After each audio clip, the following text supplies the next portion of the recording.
Hi friends.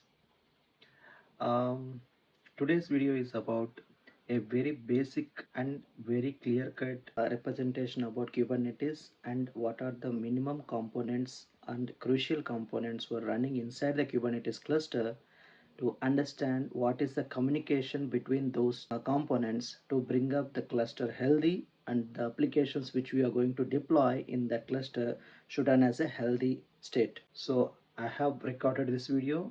Just jump into it and watch it. And if you have any questions, please don't hesitate to comment, share your questions. I'm glad to help you on it. Okay.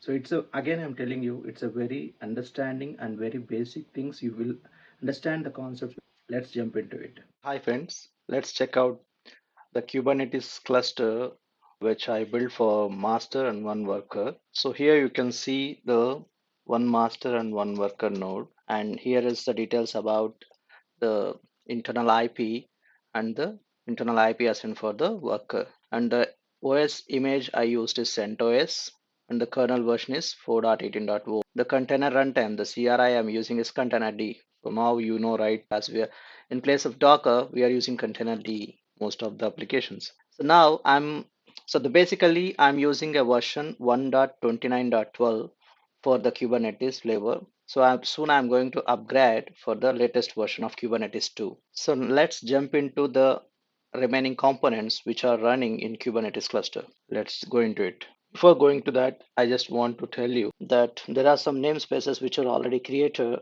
for this. So those namespaces are default namespace, and these are the namespaces which are coming as part of installation. So next, this is the Nginx which I created for.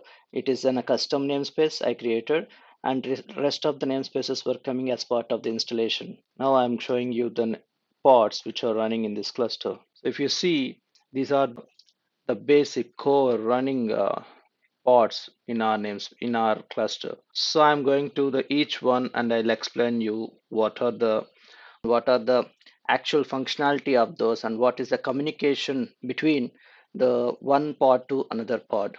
So before going to that one, I would like to ask you that please like, share, and subscribe to my channel to provide this type of content. So let's jump into it. The first one I would like to tell you is like Kubernetes, the Calico Kubernetes controller. So this is a controller managing Calico's Kubernetes resources like IP address management and network policies. And the rest of there's a couple of Calico nodes were there, right? So these nodes will be to enforce the network policies and providing networking for pods and managing routes. So these two Calico related stuff are really required to maintain the communication between the pods and provide the routes. So this is the communication here. The pod communication with the Kubernetes API server to manage network related resources, and the Calico node pod interacts with the operating system and to communicate with the Calico Kubernetes controller to enforce the rules and IP management. That is about this Calico thing. The next one is the core DNS. So the name itself it is telling it is to manage the DNS. It provides a DNS services for pods within the cluster. The core DNS interacts with the Kubernetes API server to resolve DNS queries for service discovery. Pods use core DNS to find and communicate with other services in the cluster to resolve. The next one is it's a very important one. It's HCD, the etcd. So etcd is a distributed key value store that holds the cluster state. So the connection for this HCD, the Kubernetes API server connects to HCD to read and write the cluster state such as nodes, pods, deployments, and other resources. This is very critical for storing configuration and state information. The next one is Kube API server. The Kube API server, it is a central control plane component responsible for exposing the Kubernetes API. You know, the connection for all other Kubernetes components communicate with the API server to retrieve or update the cluster state. For example, when you run kubectl command, it will interact with this component to manage resources. And the next one is Kube Controller Manager. So this is the one which to maintain, to ensure the cluster's desired state matches the actual state by managing controllers like deployment, nodes, and replica set controllers. The connection for this one is continuously communicates with the API server to monitor resources and apply changes if it is required. For example, if you want to scale replicas for any Nginx deployment, the desired state will be matched with the actual state. Next one is a kube scheduler. It is a scheduler assigns the pods to the appropriate nodes based on resources availability and constraints. It communicates with API server to retrieve unscheduled pods and assign them to the nodes based on the cluster's resource state. Then kube proxy. The kube proxy maintains the network rules to enable communication between pods and services. It will configure the IP tables, rules to forward traffic between services and their backend pods, and it is very essential for routing requests to your Nginx deployments. It's not only for the Nginx deployments, the deployments which is running in your cluster. Finally, there's a sample deployment which I have installed in my cluster, that is an Nginx deployment. This is a basic deployment to bring up an Nginx image and a service attaching to it. It's normal communication to the core DNS and network stack managed by Calico, and it will be accessible via a Kubernetes service which would route request to this pod. So these are the very core critical components really required in a Kubernetes. Based on that, it will be configured and it will be worked on it.